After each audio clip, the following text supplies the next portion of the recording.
स्वागत आहे तुमचं अधिराज रेसिपी या आपल्या यूट्यूब चॅनलमध्ये। तर आपण आज कुल्फी बनवणार आहोत। 1.5 लिटर दुधापासून ही बनवलेली कुल्फी आहे। एकदम मोजक्या साहित्यात बनते आणि खूप टेस्टी लागते। तुम्ही नक्की ट्राय करून पहा। आईस्क्रीम बनवण्यासाठी आपण सुरुवातीला कॅरमेल बनवून घेणार आहोत। त्यासाठी मी अर्धा वाटी साखर घेतलेली आहे। साखर व्यवस्थित हलवून घ्यायची। तुम्ही पाहू शकता वितळायला लागलेले। मी पाण्यात थोडासा शिंतोडा देऊन घेते। पाहू शकताय कलर कसा चेंज व्हायला लागलाय।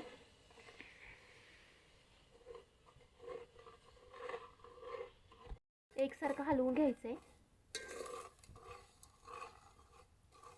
जोपर्यंत व्यवस्थित बनत नाहीये तोपर्यंत।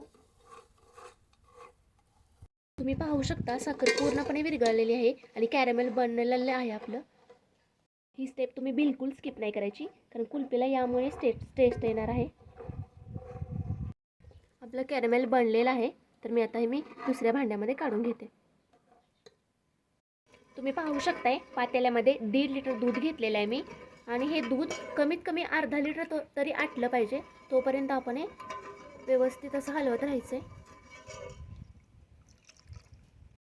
तुम्ही पाहू शकताय दुधाला उकळी आलेली आहे आणि जवळजवळ 15 ते 20 मिनिट झालेले आहेत। मी दूध असं उकळवत आहे। 1.5 लिटर दुधापैकी कमीत कमी अर्धा लिटर दूध तरी कमी झालं पाहिजे, म्हणजे आपली कुल्फी व्यवस्थित बनेल। यामध्ये आपण ॲड करणार आहोत कॅरमेल, जे की आपण बनवलेलं आहे। त्यानंतर अर्धी वाटी साखर ॲड करते मी यामध्ये। व्यवस्थित मिक्स करून घ्यायचं आहे। त्यानंतर आपण यामध्ये ॲड करूयात कॉर्नफ्लोअर। 2 चमच कॉर्नफ्लोअर घेतलंय मी। त्यानंतर आपण यामध्ये ॲड करणार आहोत दूध पावडर। दूध पावडरचं जे 10 वालं पॅकेट येतं ते तुम्ही ॲड करा। व्यवस्थित मिक्स करून घ्यायचं आहे। तर मी यामध्ये थोडंसं केशर ॲड करते। कॅरमेलमुळे कुल्फीचा कलर चेंज होतो, जशी विकत कुल्फी मिळते तशी सेम लागते। तुम्ही नक्की ट्राय करा। आता हे दूध आपण थंड करण्यासाठी ठेवूयात। पाहू शकता आपले दूध आहे ते पूर्णपणे थंड झालेले आहे, तर ते मी एका डब्यामध्ये काढून घेते। तुम्हाला जर हवं असेल तर तुम्ही प्लास्टिकच्या कपमध्ये सुद्धा काढू शकता, तुमच्या आवडीनुसार।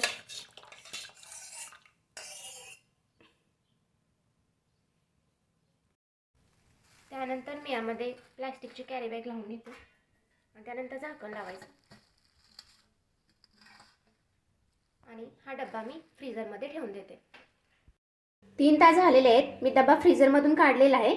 आता हे आपण थोडा वेळ पाण्यात ठेवूया आणि लगेच काढूयात। तर तुम्ही पाहू शकता आपला आईस्क्रीम तयार झालेला आहे। आपण आता हे काढून घेऊयात। तर तुम्ही पाहू शकता चाकूच्या सहाय्याने मी कुल्फीचे पीसेस काढून घेतलेले आहेत। खूप छान लागते ही कुल्फी आणि अगदी मोजक्या साहित्यात बनते, तर तुम्ही नक्की ट्राय करा।